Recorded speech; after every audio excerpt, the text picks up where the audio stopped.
It's the greatest job that I've had in law enforcement. It's the happiest that I've been in my career. I look forward to going to work nowadays.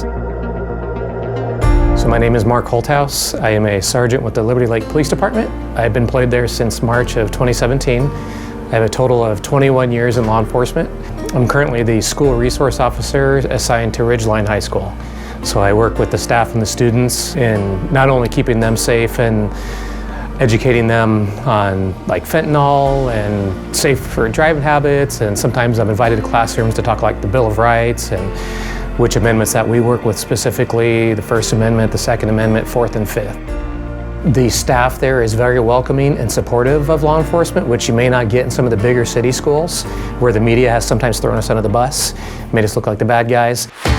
So I grew up here. I graduated from Central Valley High School in 1995, where I left for the military, and then law enforcement on the west side of the state for about 15, 16 years. Having worked at Lakewood, they had their own guild, the Lakewood Police Guild.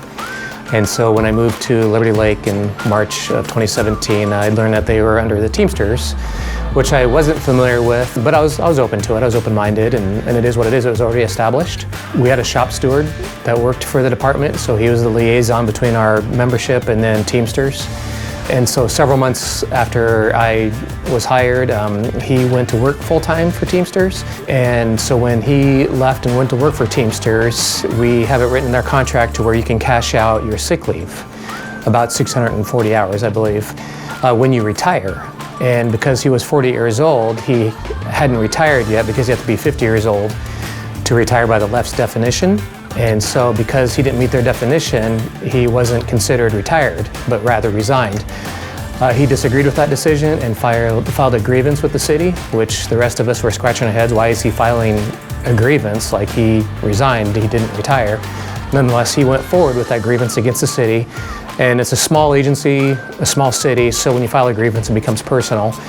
And so they went forward with it. I know it costs a large sum of money, and in the end, the arbitrator agreed with the city that he wasn't entitled to money because he didn't retire, he resigned. So that soured the waters right away. So with that being said, we asked Teamsters for a different business agent, and they told us, no, it is who it is, you're stuck with them. We asked, okay, then will you release us? Since you're not just willing to give us a different business agent, that's all we want. And they refused to release us. So in 2018, the Supreme Court came down with the Janus ruling, which basically gives people the First Amendment right to opt out of unions so they don't have to mandatorily be part of those unions. At one point, we reached out to the Freedom Foundation for further guidance, and they were to help guide us fill out the paperwork for the Janus ruling and opt out of paying the dues. And 100% of the membership decided that they wanted to exercise that Janus ruling and opt out of paying those dues. We decided to stand up our own guild because Teamsters didn't have our best interests in mind. We don't believe that their expertise is in law enforcement. They represent very few law enforcement agencies. We felt that our interests were better met internally within our own members and our own guild than such a large outside organization that represents so many different occupations, with the minority of that being law enforcement.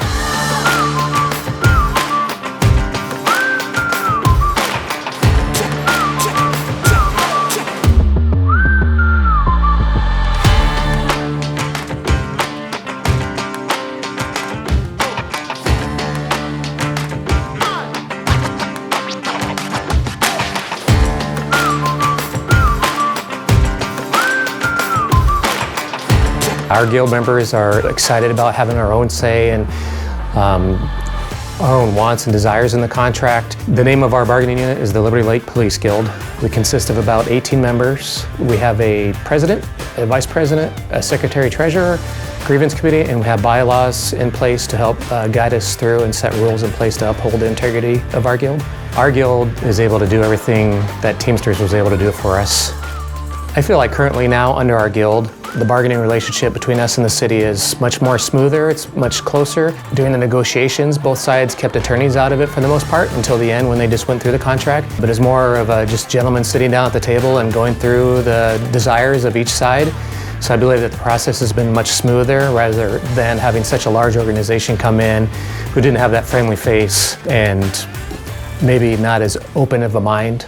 So I believe that our guild is more responsive and more attentive to our members' needs and their concerns because we're right there working with them and we communicate with them on a daily basis. It's definitely a doable, achievable process. There is a little bit of stressors to it because you have a timeline, you want to make sure things are done right and filed properly. So do your research. Go to the PERC website.